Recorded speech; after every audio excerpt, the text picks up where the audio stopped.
pessoal, o Câmara Aberta de hoje fala sobre o sistema penitenciário brasileiro. Os problemas são muitos e a função de ressocializar um grande desafio. A população carcerária do nosso país passa de 500 mil de pessoas. Aqui no estado são quase 10 mil detentos. O programa discute o assunto e esclarece como está a situação aqui na Paraíba. Nosso convidado é o secretário da Administração Penitenciária da Paraíba, Wagner Dorta. O Câmara Aberta está começando.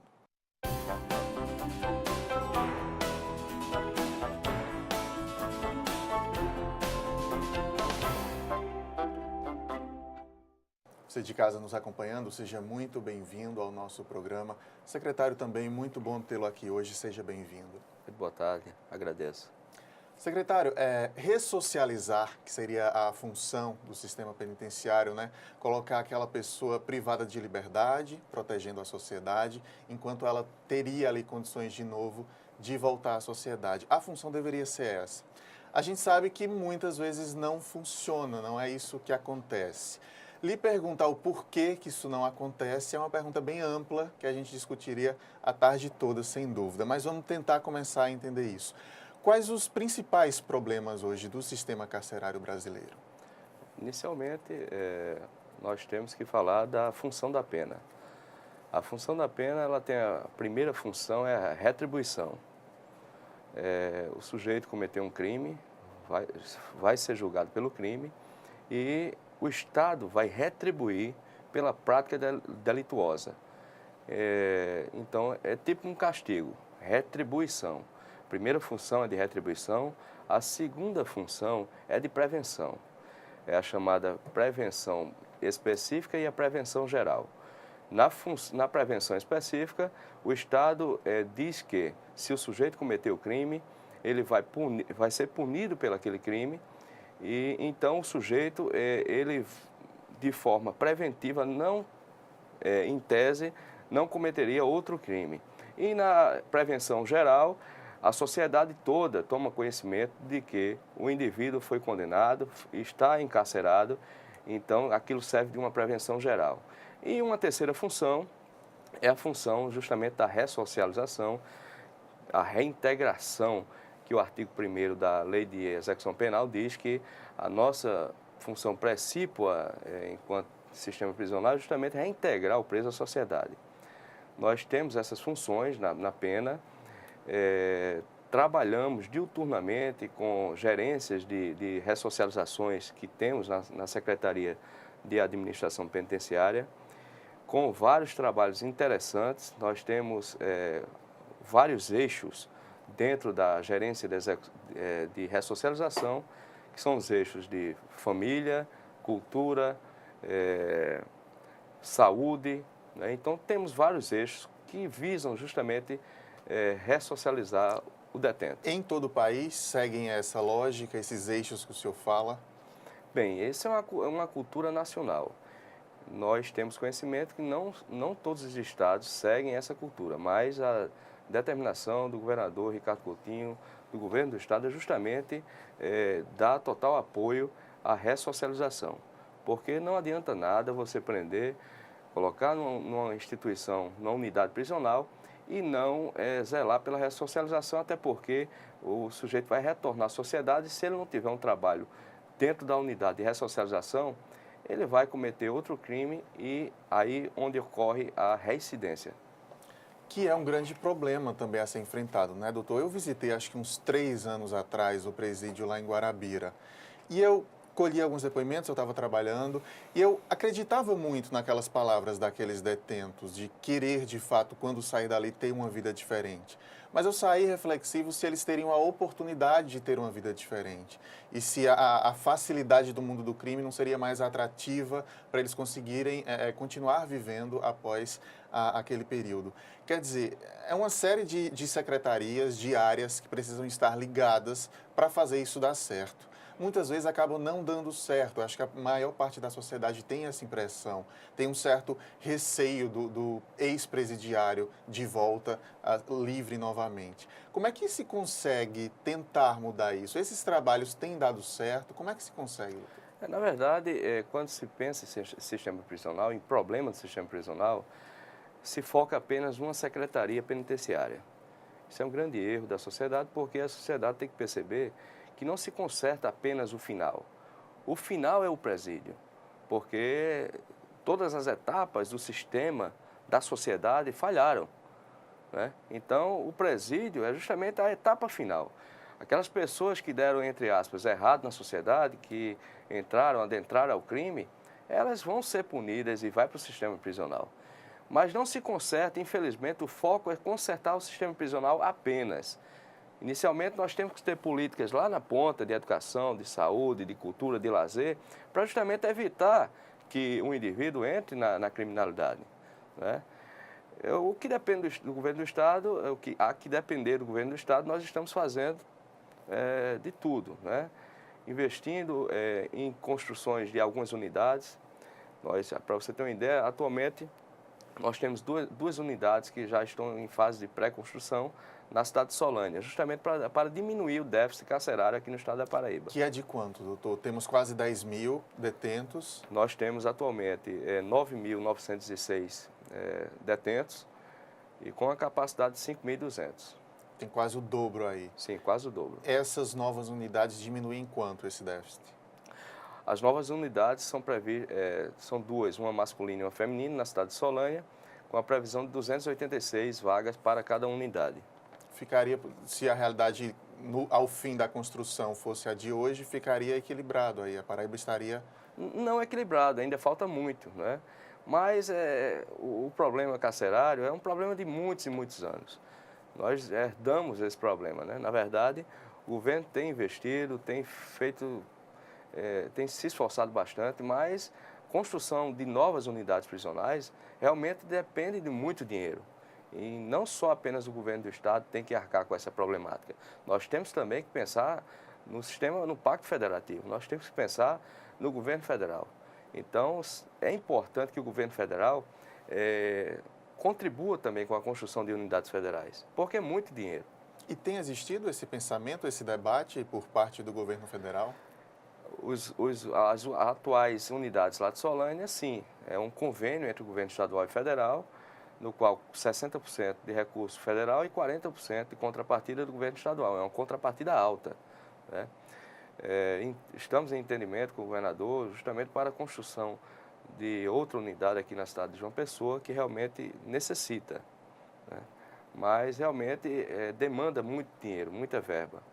Algum estado no Brasil, doutor, é referência ou tem uma situação melhor e acaba sendo ali um espelho para que outros estados corram atrás de seguir aquele modelo? A situação carcerária do país, em todos os estados, são assim, é muito semelhante, né? A situação em todos os estados. Temos populações carcerárias menores em alguns estados, mas, a meu ver, significa que talvez as polícias estejam trabalhando menos, porque se você analisar, as polícias aqui do estado da Paraíba estão trabalhando bastante. Então, às vezes, a equação não bate, né? Nós estamos numa curva crescente da população carcerária, mas significa que a Polícia Civil, a Polícia Militar estão trabalhando bastante. Isso é uma consequência lógica. A partir do momento que se prende mais, a população carcerária também cresce, né? Mas políticas outras alternativas estão surgindo, a exemplo de uma política nova do CNJ, que é justamente a audiência de custódia, que foi lançada em plano piloto no mês de fevereiro lá em São Paulo, no Fórum de Barra Funda, com o intuito de levar o preso em até 24 horas, quem for autuado em flagrante, levar em até 24 horas a presença do juiz, para que o juiz avalie ou não se há necessidade de encaminhar o presídio. Então, estão surgindo algumas políticas alternativas para o não encarceramento, mas são políticas que têm que andar em paralelo com o sistema de regime fechado, né? Mas o governo do estado é sensível para essa situação, está determinando que se faça estudos justamente no intuito de construção de outras unidades. A gente acompanhou ano passado, pelo noticiário, a barbárie no Maranhão, né, de mortes mesmo dentro dos presídios, presidiários sendo degolado, da situação tão grave e caótica naquele estado. Como é que é a situação hoje de de estrutura para esse detento que precisa estar preso, que precisa estar privado de liberdade, já que temos aí quase o dobro de pessoas do que seria a nossa capacidade? Em algumas unidades aqui da capital, realmente a superpopulação carcerária é intensa. Infelizmente, nós temos alguns grupos criminosos que, dentro das unidades, incentivam a violência, né?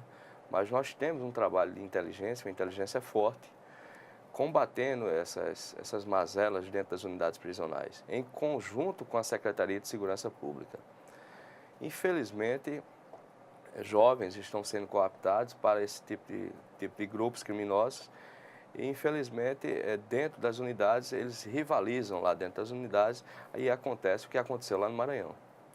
A estrutura física também, doutor, no que os direitos humanos batem muito em cima da necessidade de um lugar com higiene, de uma alimentação correta. Isso é pensado de que maneira?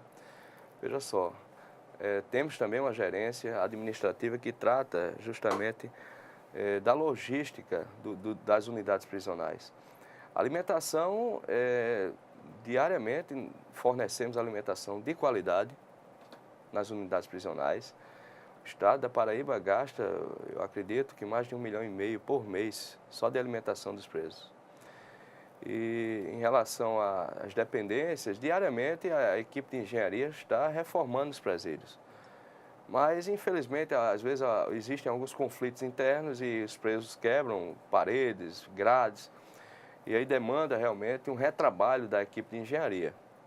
Mas aí foge da capacidade do Estado. O Estado vai, reforma, mas aí, infelizmente, alguns presos retornam a quebrar as unidades, mas estamos realmente atentos a essa questão. Doutor Wagner, vamos fazer uma pausa rápida aqui para o intervalo. Logo na sequência, a gente continua essa entrevista. Fica por aí que a gente volta já.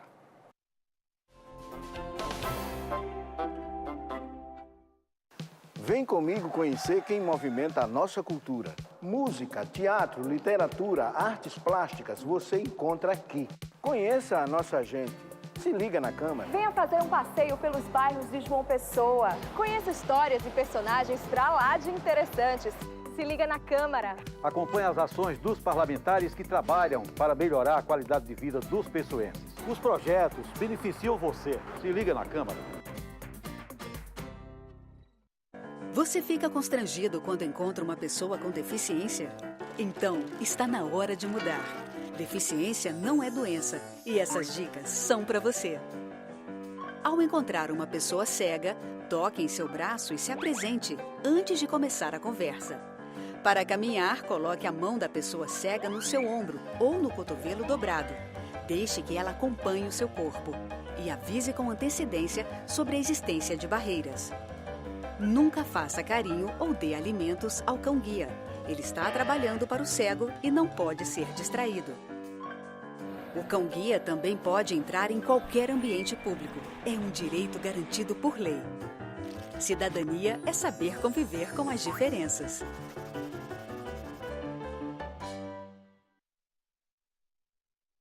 Leis curiosas pelo mundo. Você sabia que numa cidade do Canadá é proibido capturar peixe com as mãos? Tem também uma cidade na Inglaterra que não permite beijos nas estações de trem. Ah, e em Haifa, lá em Israel, você não pode levar de jeito nenhum um urso para a praia. Existem leis que você não conhece, mas as de João Pessoa você pode conhecer. Acesse o site da Câmara Municipal e veja todas as leis municipais e os projetos que estão em tramitação na Câmara. Transparência é cidadania e a gente leva isso a sério. Essa é a nossa história. São lugares e monumentos para serem admirados. Vamos defender nosso patrimônio e manter essa memória viva. Essa é a nossa cidade.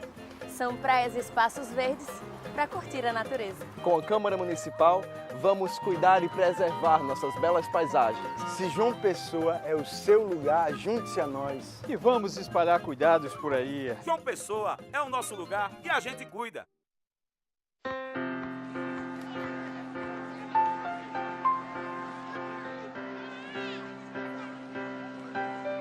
O que passa pela Câmara fica para você. Câmara Municipal de João Pessoa.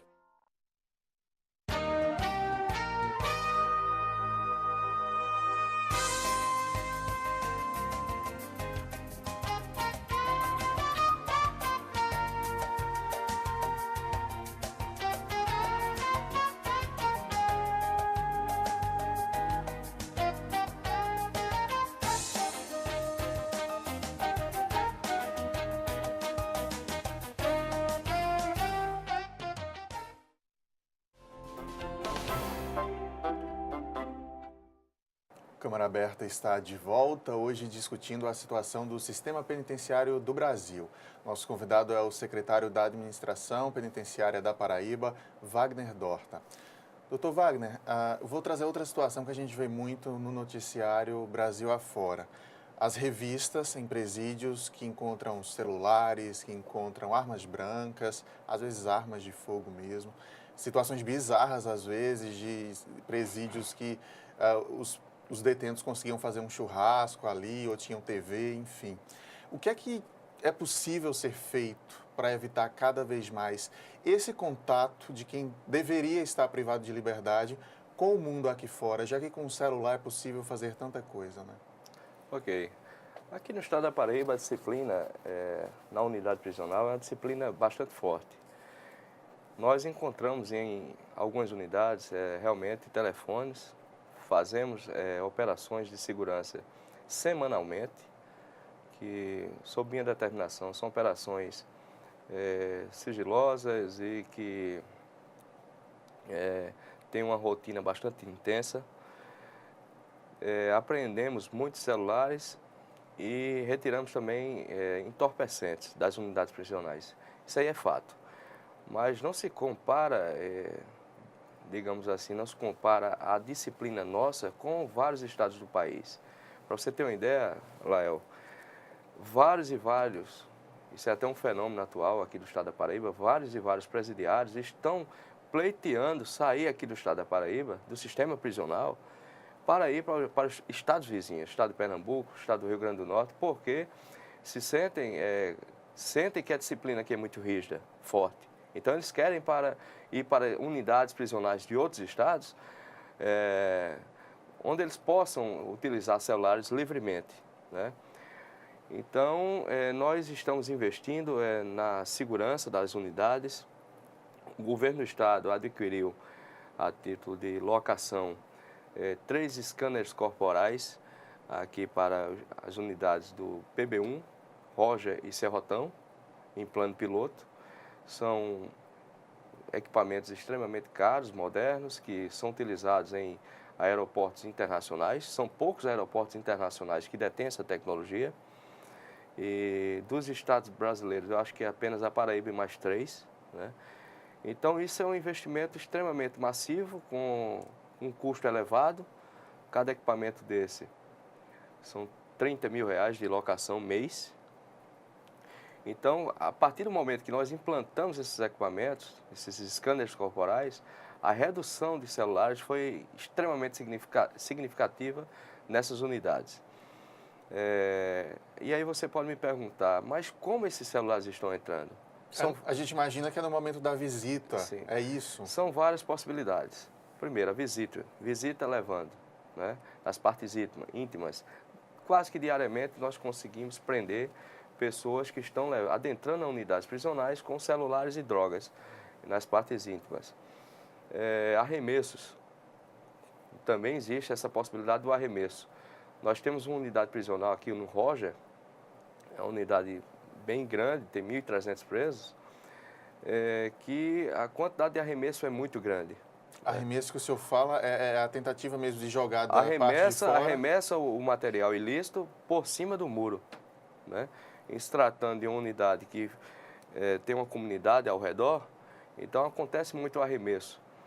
E também, infelizmente, existe a possibilidade também de alguns agentes que desviam da função e adentram com celulares. Mas eu digo que isso é a minoria. E como é que se reage a essas situações, doutor? Se for um agente prisional que estiver envolvido na corrupção e que for detectado, certamente responderá a processo administrativo. Se for em flagrante delito, nós prendemos em flagrante delito e é expulso, né? Mas eu tenho plena e absoluta certeza que isso é a minoria.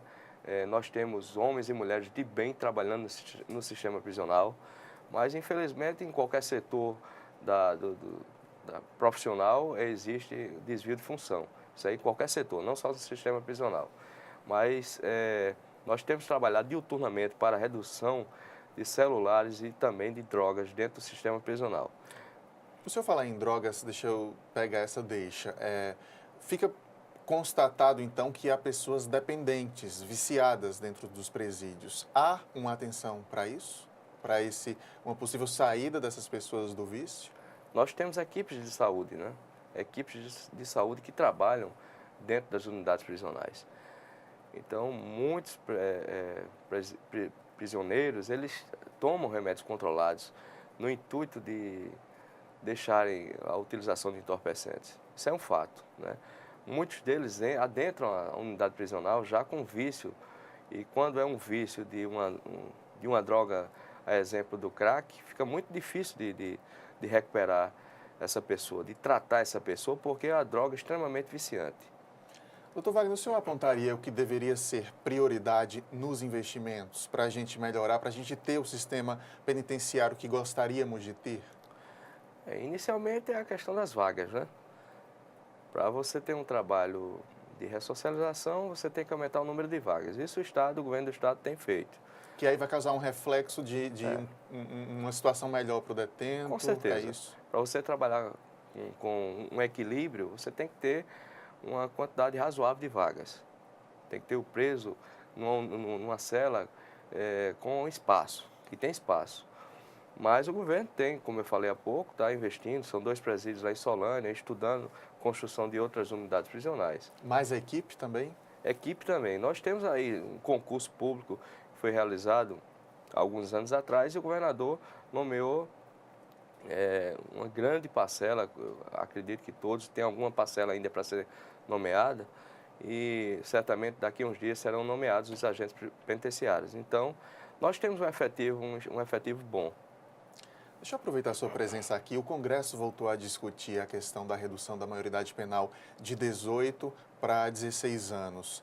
Isso seria positivo ou negativo na sua avaliação, estando de dentro da situação do sistema penitenciário brasileiro?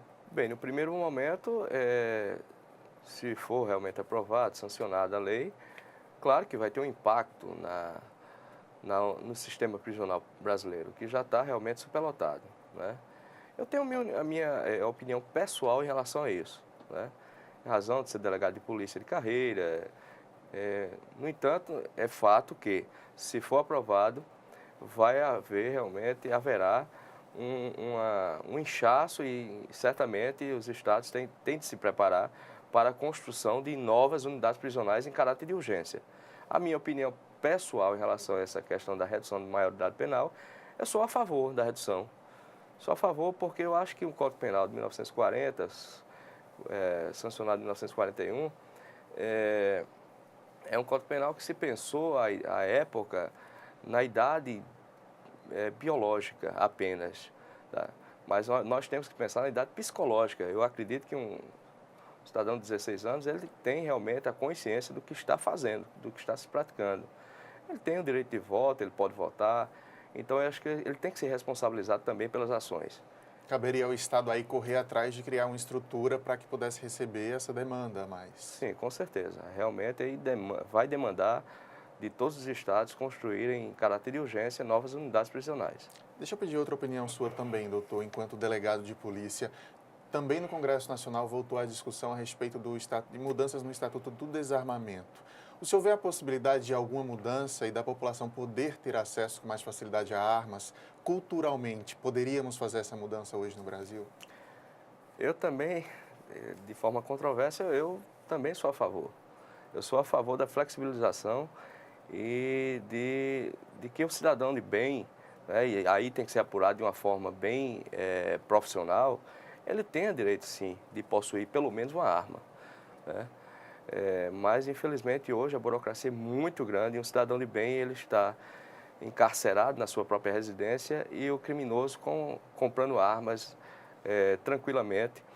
E sem falar nas fronteiras, né, brasileiras, nós temos uma fronteira com o Paraguai aí que diariamente são muitas armas entrando no Brasil. Então isso vai parar nas mãos de criminosos e o cidadão de bem, quando quer adquirir uma arma, tem a maior dificuldade. Eu sou a favor, sim, de flexibilizar. Agora, flexibilização com responsabilidade. Não é você conceder porte de arma para qualquer um. Tem que disciplinar de forma coerente, mas que tenha, sim, uma flexibilidade. Bacana. Doutor Wagner, outra situação aqui para a gente reforçar um debate que a gente vem fazendo desde o início desse programa. O presídio é o momento final, como o senhor deixou claro, né? Depois de uma série de erros, talvez, da sociedade, do poder público, observando diariamente, como o senhor observa, esse momento final, onde é que a gente tem errado lá atrás, que gerou esse criminoso e que chegou no presídio? Que áreas, principalmente? Bem, existem os erros da sociedade, sim, né? Quando existe um desequilíbrio econômico, um desequilíbrio financeiro, principalmente, né? Quando a educação, quando se falha no investimento da educação, então, certamente, aquela pessoa, quando existe uma desestruturação familiar, enquanto delegado de polícia, em vários interrogatórios, na hora da qualificação, e sempre perguntando, qual o nome do seu pai? Não sei. Né? Geralmente o cara não sabe o nome do pai desconhecido. Isso geralmente é assim, não tem pai, foi desestrutura familiar. Né? Foi criado na rua, e a mãe trabalhando para sustentar vários filhos, e aí, infelizmente, o crime faz a cooptação dessa pessoa e adentra a atividade criminosa. Mas também tem aquelas pessoas que, de natureza, pela sua natureza mesmo, adentra o crime, porque é da sua natureza. Né? Ele pode ter várias oportunidades na vida, né? Como tem várias pessoas assim, com muitas oportunidades, estudando em colégios bons, tendo o direito a carros de luxo e tudo mais, mas adentram também ao crime. Então, tem pessoas que, por natureza, adentram ao crime. Muita coisa a ser feita aí, né, doutor? E em união, em sintonia, né, as diversas áreas, como o senhor vem explicando. Sim. A gente já precisa encerrar. Quero agradecer a sua presença demais, esses esclarecimentos sobre essa situação do país e da Paraíba também. Portas sempre abertas aqui para o senhor. Eu que agradeço. Muito obrigado mesmo. Câmara Aberta termina agora, mas pela internet continuamos em contato com você. Na fanpage facebook.com/TV Câmara JP é possível rever este e outros programas. Nosso canal no YouTube também é TV Câmara JP. Muito obrigado pela companhia e até a próxima. Tchau.